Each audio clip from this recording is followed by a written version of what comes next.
प्रश्नावली 3.3 का question number तीसरा है। निम्न समस्याओं में रेखीय समीकरण युग्म बनाइए। देखिए जो समस्या दिया गया है उसको रेखिक समीकरण बनाना है और उसको प्रतिस्थापन विधि द्वारा हल करना है। ठीक है, तो क्वेश्चन नंबर तीसरा का पहला है, दो संख्याओं का अंतर 26 है। अब कह रहा है दो संख्याएं हैं, तो दो संख्या मतलब क्या, हम लोग मान लेते हैं, माना पहली संख्या x है तथा दूसरी संख्या को क्या मान लेते हैं, हम लोग y मान लेते हैं। ठीक है, अब क्वेश्चन में अगर क्वेश्चन के अकॉर्डिंग हम लोग चले, प्रश्नानुसार चले हम लोग, तो लिखा है दोनों संख्याओं का अंतर क्या होता है, माइनस होता है। अंतर माइनस होता है ना, तो रहा है कि 26 है, दो संख्याओं का अंतर कितना है, 26 हो गया। इस समीकरण को हम लोग एक ले लेते हैं। ठीक है, अब आगे कहा है कि और एक संख्या दूसरी संख्या की 3 गुनी है ना।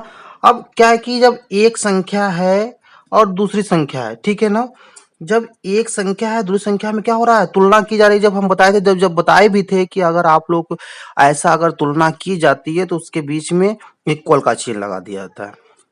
तो क्वेश्चन करा कि जो एक संख्या है दूसरी संख्या क्या है, 3 गुनी है। जब इसमें 3 का गुणा करेंगे तब नहीं जाके 3 गुना होगा ना, तो इसको समीकरण हम लोग क्या ले लेते हैं, 2 ले लेते हैं। ठीक है, अब क्या करते हैं, अब इसको देखिए, जो वर्ड प्रॉब्लम था वह तो रेखीय युग्म समीकरण बन चुका है। अब इसको हम लोग प्रतिस्थापन विधि से सॉल्व करेंगे, जो जिसके जस्ट क्वेश्चन नंबर फर्स्ट और सेकेंड की। देखिए समीकरण 1 और समीकरण 2 मिल चुका है हम लोगों को, तो समीकरण 2 से देखिए यहाँ पे x बराबर 3y दिया है ना, तो इसका मान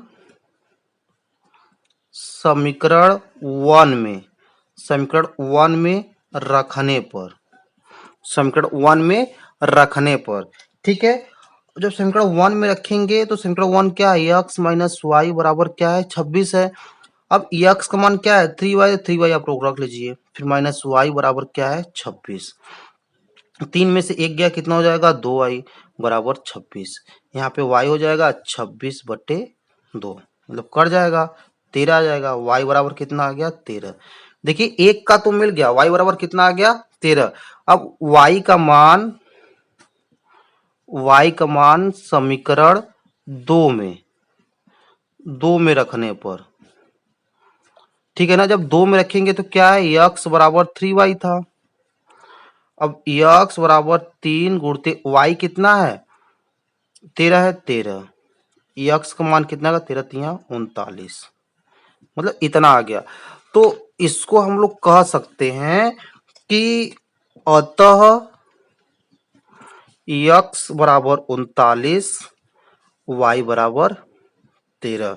x क्या है, पहली संख्या 39 होगा, दूसरी संख्या क्या होगा, 13 होगा। ठीक है, अब आइए नेक्स्ट क्वेश्चन की तरफ चलते हैं। क्वेश्चन नंबर दूसरा करने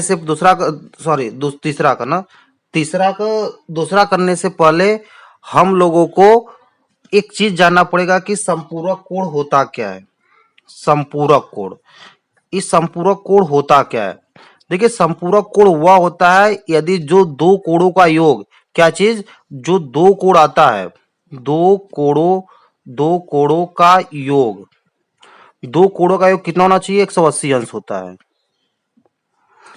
समझ में आया ना, मतलब संपूरक कोण वही होता है जब दो कोणों का योग 180 अंश हो जाता है, तो उसको संपूरक कोण कहते हैं। ठीक है, तो क्वेश्चन नंबर दूसरा में कह रहा है आप लोगों के कि दो संपूरक कोणों में बड़ा कोण छोटे कोण से 18 डिग्री अधिक है ना। तो हम लोग क्या करते हैं कि माना बड़ा जो कोण है x ले लेते हैं तथा छोटा कोण y ले लेते हैं। ठीक है, अब क्वेश्चन कर रहा है दो संपूरक कोणों में, क्या कर रहा है, दो संपूरक कोण। अब क्वेश्चन के अनुसार देखिए, प्रश्नानुसार तो संपूरक कोण की बात करा है, मतलब x प्लस वाई बराबर कितना जाएगा, 180 अंश। इसको समीकरण 1 ले लीजिए, क्योंकि संपूरक कोण कहा है, इसमें जब कहा है तो 180 अंश तो होगा ही, क्योंकि बताए थे कि दो कोण का योग कितना होना चाहिए, 180 अंश। तो जब बड़ा छोटा जोड़ेंगे तभी 180 अंश होगा। ठीक है। अब द्वितीय से देखिए, द्वितीय शर्त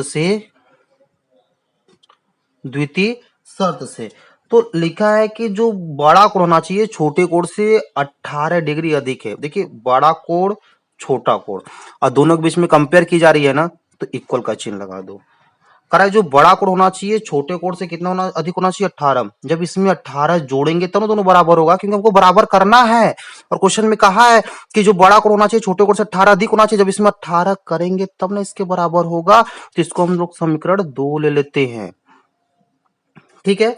अब यहां पे x का मान तो पहले निकल गया है, तो समीकरण 2 से x का मान समीकरण 1 में रखने पर, ठीक है, तो समीकरण एक क्या था, x प्लस वाई बराबर 180 अंश।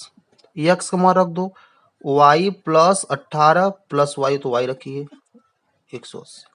एक y दो y हो जाएगा बराबर 180 है। यहाँ प्लस इधर क्या हो जाएगा, माइनस हो जाएगा। तब 2y बराबर कितना हो जाएगा आप लोग का, 180 में से 18 घटाएंगे तो 2, 7 में से क्या 6, 1 है ना। मतलब y मान कितना आ जाएगा 162/2। y बराबर इसको काट देंगे, 2 8 16, 2 1 कम 2, मतलब 81 अंश। जो छोटा कोण आएगा मेरा तो 81 अंश आ जाएगा। ऐसे ही y का मान समीकरण किसी में रखिए, पहला में रखिए चाहे दूसरा में रखिए, तो हम लोग समीकरण 2 में रख देते हैं। समीकरण 2 में रखने पर जब समीकरण 2 में रखेंगे, समीकरण 2 क्या है, x बराबर y प्लस 18 है। तो x बराबर y कितना है, 81 प्लस 18। x मान कितना जाएगा, 9 8 9। मतलब x का मान 99 आया जो बड़ा कोण है, y का मान कितना आया 81 जो छोटा कोण है। ठीक है ना।